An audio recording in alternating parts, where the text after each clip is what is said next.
Kaum milenial mendapat sindiran pedas dari Ketua Umum PDI Perjuangan, Megawati Soekarno Putri. Mega bahkan meminta Presiden Joko Widodo untuk tidak memanjakan milenial. Dan tidak sekali ini saja, Megawati menyinggung mengenai kapasitas kaum milenial. Ada apa sebenarnya di balik sindiran Mega untuk milenial? Benarkah hanya karena aksi demonstrasi atau ada faktor lain?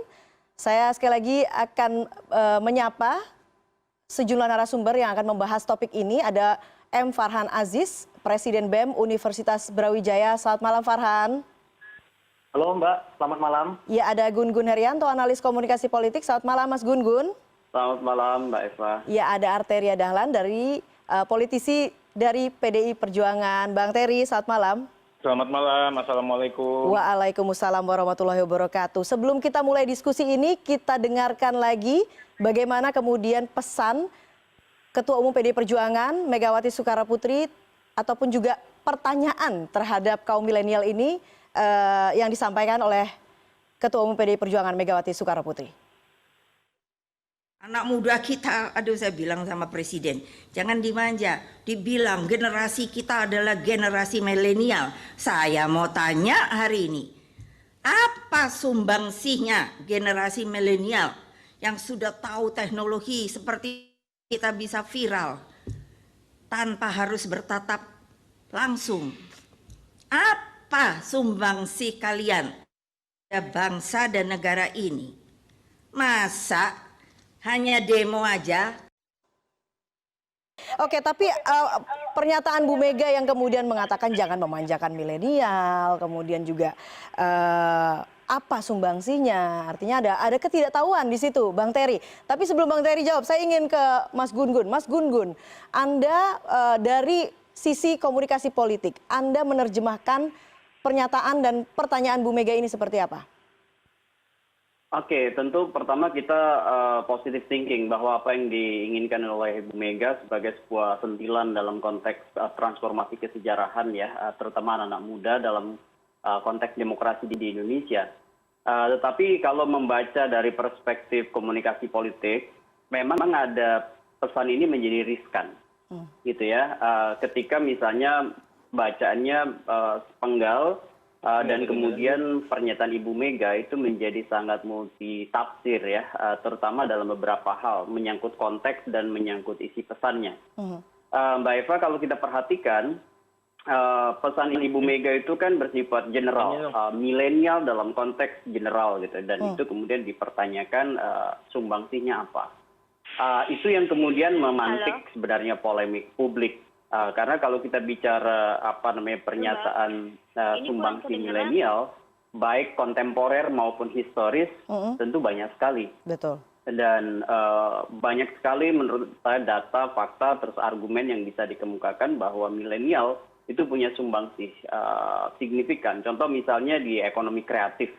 Betapa banyak anak-anak muda dengan pendekatan baru itu kemudian mendinamisasi ya ekonomi kreatif, dan itu juga menjadi sumbangsih pada peran penguatan baik UMKM maupun bahkan unicorn ya. Bahkan mungkin dekakorn, dan itu menurut saya menjadi sumbangsih anak-anak milenial di dalamnya. Kemudian yang kedua itu mendinamisasi politik nasional, baik melalui cyber demokrasi yang itu kemudian banyak memang diisi oleh Y and Z generation, termasuk juga menurut saya di offline seperti misalnya kritisisme anak-anak muda pada saat muncul isu-isu yang kemudian menjadi polemik publik. Sebut aja misalnya undang-undang KPK, kemudian undang-undang kemarin yang Omnibus Law dan lain-lain, itu bagian elemen penting dalam setiap sejarah perubahan politik di Indonesia adalah anak-anak muda. Sebut aja sekarang misalnya kaum milenial, dan itu menurut saya menjadi sumbangsih ketika misalnya ada ruang kebebasan berekspresi dan anak muda tampil menyalurkan opininya melalui individu maupun kolektif ya, kelompok, itu menurut saya jadi sumbangsih. Betul. Belum lagi misalnya di aspek sosial budaya, banyak anak-anak muda yang independen, bukan bergantung pada negara, melakukan gerakan-gerakan penguatan baik politik warga, sosial, budaya, literasi, dan lain-lain. Betul. Dan itu menurut saya banyak sekali yang kemudian bisa kita potret sebagai sumbangsih anak milenial. Oke, artinya artinya Mbak Eva, kalau saya melihat posisi mempertanyakan kelompok milenial in general itu yang kemudian memantik polemik publik, sehingga kemudian ada kerancuan cara pandang, mungkin juga tafsir terhadap apa yang disampaikan oleh Oke, Bu polemik Mega. dan tafsir seperti apa yang kemudian akhirnya polemik dan tafsir seperti apa yang kemudian muncul akibat pernyataan tersebut, Mas Gun-Gun? Ya, memang akan kemudian muncul subjektivitas yang kemudian menguat dari sebagian masyarakat, terutama yang kemudian merasa bahwa pernyataan itu punya tendensi underestimate begitu ya. Misalnya kenapa harus bicara soal mempertanyakan ulang kontribusi kaum milenial, sementara sudah cukup banyak fakta, tinggal kemudian penguatan-penguatan di banyak sisi. Misalnya teman-teman milenial yang aktif di politik, sebut aja seperti inner circle misalnya presiden, sekarang kan banyak juga milenial. Betul. Kemudian juga elemen-elemen masyarakat ekstraparlementer seperti Farhan dan teman-teman yang kemudian melakukan aktivitas kritik publik melalui gerakan ekstraparlementer, itu kemudian juga diapresiasi, cuman kemudian diingatkan bahwa sangat mungkin gerakan-gerakan itu kemudian tidak seluruhnya under control, seperti misalnya bisa aja ada 1-2 daerah yang kemudian ada kerusuhan. Dan itu dari sejak sejarah demokrasi Indonesia dari zaman dulu, memang selalu muncul ada misalnya kekisruhan karena perilaku kolektif itu tidak seluruhnya bisa dikontrol begitu ya. Tetapi justru kesejatian gerakan mahasiswa di setiap rezim, di tengah hiruk pikuk ragam peristiwa, termasuk misalnya mungkin 98 kita ingat juga cukup berdarah-darah. Begitu juga misalnya 66 gitu ya, dan tahun 70-an itu menurut saya selalu ada acting crowd ya, yang kemudian di situ menjurus ke mungkin rusuh atau mungkin juga ada kekerasan. Tetapi kan ada instrumen hukum, seperti misalnya investigasi beberapa pihak soal siapa yang kemudian melakukan pembakaran kemarin misalnya seperti di Jakarta, kan sedang berproses. Jangan kemudian terjadi demoralisasi terhadap gerakan mahasiswa, karena menurut saya gerakan mahasiswa setiap saat itu punya cara kesejarahannya sendiri untuk kemudian bertransformasi menjaga republik ini begitu dengan caranya, yaitu gerakan ekstraparlementer. Tinggal nanti mungkin teman-teman mahasiswa di eranya itu melakukan penguatan-penguatan knowledge, kemudian sikap politik, sehingga kemudian lebih artikulatif dan mendalam terkait dengan isu-isu nasional yang kemudian menjadi perhatian. Artinya Anda melihat bahwa pernyataan Bu Mega ini bisa cenderung menjadi demoralisasi gerakan-gerakan tersebut, begitu, Mas Gun-Gun?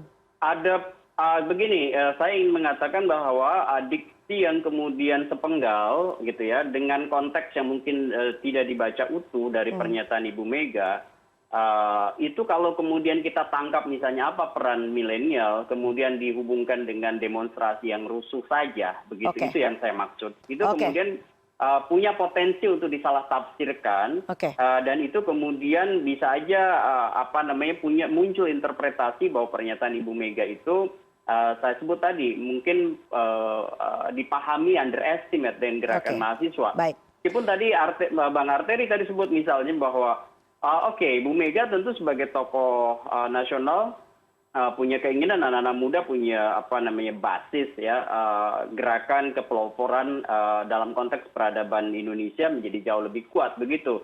Nah itu yang kemudian substansi itu tidak tertangkap oleh publik. Kenapa? Karena penggalan pernyataan Ibu Mega itu kemudian cenderung generalis dan oversimplikatif. Oke, Bang Terry, saya akan minta tanggapan Anda karena kemudian pernyataan Bu Mega ini yang kemudian dipahami secara sepenggal ini nanti akan menimbulkan tendensi dan juga underestimate. Mas Gun-Gun, kalau Anda melihatnya dengan kemudian sudah terjadi pernyataan, kemudian sudah timbul perspektif, kira-kira apa yang kemudian bisa dilakukan untuk memperbaiki kemungkinan polemik yang masih akan terjadi akibat pernyataan tersebut?